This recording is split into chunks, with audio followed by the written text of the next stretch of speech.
Welcome to my YouTube video about the new medication called bydureon, which is for type 2 diabetics.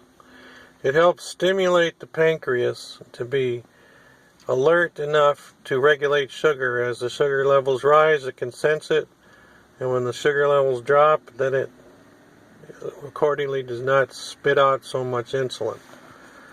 Believe it or not, your pancreas, which makes the insulin, has a sleep mode. It can go dormant, so even though the sugar levels are high around it, it doesn't necessarily respond to insulin. It needs like an ignition key to turn it on, and that's what this bydureon is. It's like a bunch of little ignition keys floating around, and when it touches the surface of the pancreas, let's just toss one in there with a big B, and touches the surface, well, that's enough for our body's ways of communicating to turn that pancreas on. So now when some sugar floats by, and too much sugar floats by, it responds by excreting the insulin, which is a story unto itself to help the body suck up that sugar into the muscle cells and whatever cells. Well, in direct competition to bydureon, it's another drug, metformin, we'll talk about in a second, but let's learn a little bit more about bydureon. 2 milligrams of the stuff, encapsulated in little tiny plastic cherries, or microspheres or spheroids, to allow the slow and gradual release over several days, in fact 7 days. A 7-day dose, 2 milligrams, will keep you ticking happily. That's pretty potent in my book, 2 milligrams, when a single half-day dose of metformin can easily be 500 milligrams. And, sorry folks, metformin does not wake up your dormant pancreas. However it does its reduction in sugar, it does not wake up your pancreas. So if you've been unfortunate enough to be prescribed this drug, I'll give you about 25 years, that's not too bad, before your pancreas is finally shriveled away due to lack of being awake. Bydureon, on the other hand, is one of the only classes, this is a class of drugs, this pancreas waker-upper class, that stops the shrinkage of your pancreas simply because it's being used. It's like your muscles, if you stop using them over a decade, they'll turn flabby and shrink. If you have a regular use of your muscles, why, they just stick around because they're in use. Something about your body using your organs keeps them functioning. So, 2 milligrams of bydureon, 7 days. Metformin, 500 milligrams, might get you through half a day. So quite a difference in dose there. This is oral. It means it can survive your stomach. It's a tough molecule. Put it in your mouth, it'll go through your gastric juices like nothing happened to it, and it soaks through your stomach wall, and there it is in your bloodstream. Not so with bydureon. It's a very delicate molecule. It's a protein, just like a protein that makes up the muscle in a Of course, you're eating a steak, you're eating a cow's muscle, or in your own muscles. Of course, your fingernails are also made of protein, your hair, your eyelashes. Lots of stuff are made out of protein. In fact, bydureon is one of them. And that's what makes it so delicate, and that is why you have to inject it. Now, the prevailing theory or thoughts about injectable drugs is if you have to go on an injectable drug, you're pretty much off the deep end. Well, let's just understand, why is bydureon being injected? It's so that it can get into your bloodstream directly, and then without having to valiantly pass through your hydrochloric acid in your stomach and various proteases and whatnot that your digestive system consists of. Alright, it gets in your bloodstream. It does the job. Where'd this drug come from? Well, if you haven't heard by now, it comes from a lizard. It's called the Gila monster. And this Gila monster, if we learn a little bit about the Gila monster, we can learn a little bit about bydureon. This Gila monster has the bydureon in its venom. That's right, it's a venomous lizard. It's not quite as good as a snake, which when the snake bites you, it squirts the venom, it pumps it in you. No, the Gila monster simply has like some grooves on the side of its teeth, or maybe in the center. I'm forgetting by now. But it just when it makes your bite, it basically just holds on to allow a few micrograms of this stuff to leak into your bloodstream and do its chores. Well, bydureon is not the only ingredients in the concoction of the Gila monster's lizard venom. Included also is some stuff that just throws your blood pressure low, and also some stuff that causes the most agonizing pain you have ever felt. So this bite is going to lay you low, if you are so unfortunate to get this bite, for about a week. And when you get done with it, you're not going to be wanting to go near this lizard ever again. It doesn't kill you. In fact, it's not evolutionarily sound for the Gila monster venom to kill what it bites. Because the usual thing that the Gila monster is attacking is something that's trying to eat the Gila monster, such as a coyote, which are common perhaps in the southwest desert. Okay, why didn't you want to kill that coyote instead of just teaching it a lesson? Well, if you kill the coyote, then you're going to leave a territorial area free of coyotes, which invites a brand new coyote to step up to the plate and occupy that territory, which has to be trained all over again and get bitten. So that's why you don't want to kill the thing you bite. You just want to teach it a very lifelong lesson. Great. Pain, low blood pressure so you can't stand up, you have to just sit there and pant under a tree. Well, what's the deal about curing diabetes? Well, okay, that's why we're going to focus on bydureon, this one of the ingredients in the Gila monster's lizard's venom. I was talking about a lock and key situation for the pancreas. Well, okay, here's your brain. And your brain, of course, has all these convoluted shapes, like intestines, to do its thinking. Well, guess what? It has a special lock which this bydureon key will fit into. Guess what it tells the brain? I'm full. Is that the end of the story? Well, what's the deal? Why would this key, this identical key, stick into the lock of both the pancreas and the brain? Well, we'll get to that in a second, but we can see why evolutionarily the Gila monster lizard has included a few micrograms of this into its venom. Because why did that coyote attack Mr. Gila monster? It was hungry. If you can have something that sends a signal to the coyote's brain that says, hey, I'm not hungry, I am totally satisfied. Well, that would be a great thing to make that coyote or influence to stop eating you. So you got pain, loss of blood pressure, plus you're all of a sudden satisfied. So that may be, it's a good, at least it sounds good on paper, why we find bydureon in the Gila monster venom. Well, just for your info, there are not legions of Gila monsters being nursed of their venom like they do for snake bites or snake venom. They have figured out, using science, to knit together this protein. Proteins, of course, if you don't know, are like long beads, each bead consisting of a molecules called amino acids. The choice of each bead will kink this chain, add a little fluff to it or something coming off of it. Each amino acids, you've all heard, eat your protein.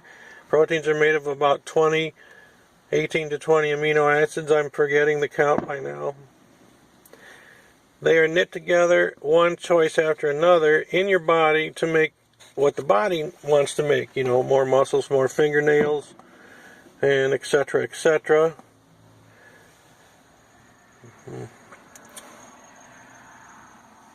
Okay, so in this case, it makes a key that'll fit into the lock of the brain, the pancreas, and there's one more extremely important thing, and that's something to do with your intestine. So let's draw some of the elements of your intestine. First stop is your stomach. Nice bulgy ball there. Then I think there's some more stuff I'm forgetting, but eventually you get some small intestine, which is long, 20 feet or so. Skinny hose-like thing that is wrapped back upon itself, which then goes on to sort of like the large intestine, and then is excreted by, you all know the name of that. This is over here, is connected to your mouth, and to your chomps. Of course, that's not the greatest artistry, but there's your chomper.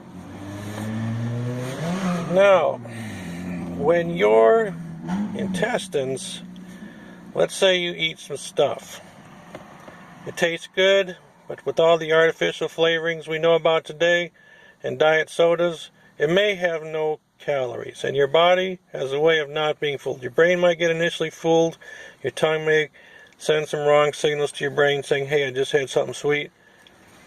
But there's another mechanism or machinery of your body to tell you that you've just eaten a satisfying actual meal.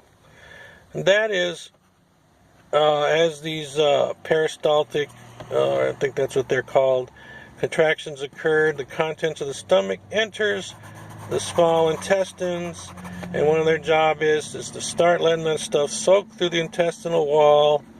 They have little micro villi, like little hairs going into that food to help it all out. Now once you start getting a flood of food going across that intestine and into your massive paths of blood vessels that are going by your stomach area and intestine area, a little key is given off. Yes, it is that bydureon-like key, but it's not bydureon, it's just like bydureon. So these keys are then given off in microgram quantities, kind of like if somebody lights up a cigarette in a room. Within a few 30 seconds, you're going to smell it pretty strongly to be aware that there's somebody in the room smoking. Well, in this case, your body is now aware there's some food in there, some satisfying food going on, leaving into the bloodstream. Well, that is your mechanism to tell your body there's food. So, well, some two important things to do. Tell your brain. All you got to do is have those keys float around the bloodstream, land on your brain receptor, kind of like a lock. Bam, you now feel satisfied. You need to turn that pancreas on. You need to say, get busy, Mr. Pancreas. You're on shift. You're on duty. So when a few micrograms of those keys float around and touch the pancreas, various places, or maybe the cells inside the pancreas, you know, this stuff can soak everywhere, it activates it. Now this thing is on, your pancreas is on alert.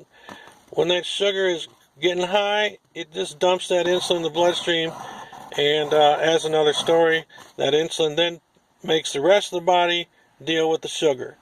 Without that insulin, your body is just letting that sugar float around your bloodstream and pickle your body like you might make a jam. You're getting pickled, ladies and gentlemen, by that sugar. And the cells under that high sugar state are highly susceptible to being gobbled up by exterior bacteria. That's right, sugar is a prime food source for bacteria. Plus, your little cells are just far more delicate than they are in the non-sugary state. So you'll often find sores on the bottom of your foot simply because by walking, Well, that area of walking, you're under 200 pounds of pressure. Your entire weight ends up landing on the tip of your toe at times. So that's a bad thing to happen, and that's what happens to your people with diabetes. Their body slowly gets destroyed in that sugary state. They're highly prone to infections. That's why they lose their leg. They get infected. They have to chop it off to stop the infection. Alright, have I told the entire story? This lizard bite lasts 7 days. Now, by coincidence, the bydureon, because it's soaked into these fellas, are lasting 7 days. But I don't quite think the satisfied feeling that the coyote gets may last for that 7 days, because that lizard is out of there in the first few minutes after biting its victim. So its effect to create the absence of hunger doesn't need to last all that long. Well, back to the human body that has its own cell, which I might as well tell you, they have a fancy name for it. It's called GLP-1 enzyme or something like that. And since this bydureon mimics it, I think the bydureon is called a GLP-1 mimetic, because it mimics it. In other words, it's not exactly the same. If you look at the string of beads, the string of amino acids of bydureon, which is also originally called exenatide, the 7-day form is the name for the bydureon. So exenatide is the original name, the stuff that comes out of the lizard. Its sequence is about 50% similar to the sequence of the human GLP-1, or you might say the human bydureon. But it is not bydureon, because going back to the guy with a smoky cigarette, if you're doing that inside of a windows closed room, 30 minutes later somebody walks in, are they going to smell cigarette smoke? And the answer is yes. So that would not be a good situation if 30 minutes ago you had your meal, released your keys, which went on to say, hi, I'm full, I got some satisfaction happening, and kick your pancreas in gear, and then the food's all gone. Yeah, that's right, you gotta open the windows, you gotta let the smoke out. So there's an enzyme that basically gobbles up, destroys these keys. So if this key is unlucky to float and land on this enzyme, it's going to get snipped away and gobbled up, so that within a few minutes, if this intestine is not constantly excreting the GLP-1, these scrubbers within the body, I'm not sure where they're located, will scrub the blood clean, scrub it clean, so that once the food has been digested in the small intestine and the keys stop being emitted, you see these keys only, however the body does its tricks, it only emits these keys when food is actively crossing the bloodstream. Once that stops, the scrubbers clean up the blood. Now your brain is not going to feel satisfied anymore. It says, I'm ready for a new snack. Your pancreas is no longer being activated. So it says, hey, I did my job. I can chill out for a little. It's like it's break time for the pancreas, because the food's all digested. So that's the trick. I mean, that's how the pancreas gets tricked in diabetes too. These keys are missing for some reason, due to autoimmune disease or something, or they're simply not being sensed properly. A lack of these keys, or GLP-1, is not waking up the pancreas. So when the influx of food is coming through the intestines, the pancreas doesn't know it's even there. It's not this pancreas is not awake. It's asleep, waiting for the keys to hit it. So scrubbers destroy human GLP-1 within 10 minutes. Bydureon does not fit into the scrubber. When it passes by the scrubber, it gets untouched. So our 2 milligrams, or maybe that's a few micrograms per hour, being released by the microspheres, the drug you inject into your belly fat, Yep, that's where they put these little microspheres in your belly fat. Is so it's like, you know, you're trying to store that stuff for 7 days, so you don't want to just directly put it in your bloodstream. You want it to hang out somewhere in a little blob of what you injected. Now, your injection is mostly water, maybe 2 milliliters or 1 or 2 milliliters, and in that little thing you inject, you can actually see this cloudiness of these microspheres, which contain the very delicate but very life-saving protein of bydureon, or also known as exenatide. Alright, there's one thing I forgot to tell you, and this is what you discover as a partaker of this drug. Do you think it would be reasonable if there's food actively leaving your small intestine to tell your tummy, to tell your stomach to say, hey, I'm busy, don't be squirting more food into me small intestines, and you are right. These keys will land on it, this very same organ, the digestive system, to slow down or put a stop to the gastric emptying, as they call it. The flow of food through the intestines is locked up. Seriously, folks, I think that is one of the major reasons why this drug does some of its work. It not only turns your pancreas in gear, it kind of shuts down your ability to overstuff yourself. If you are so unlucky to continue to eat out of habit and fill your stomach with food, I'm sorry, gentlemen, it is not going anywhere anytime soon. You will have a bad case of indigestion.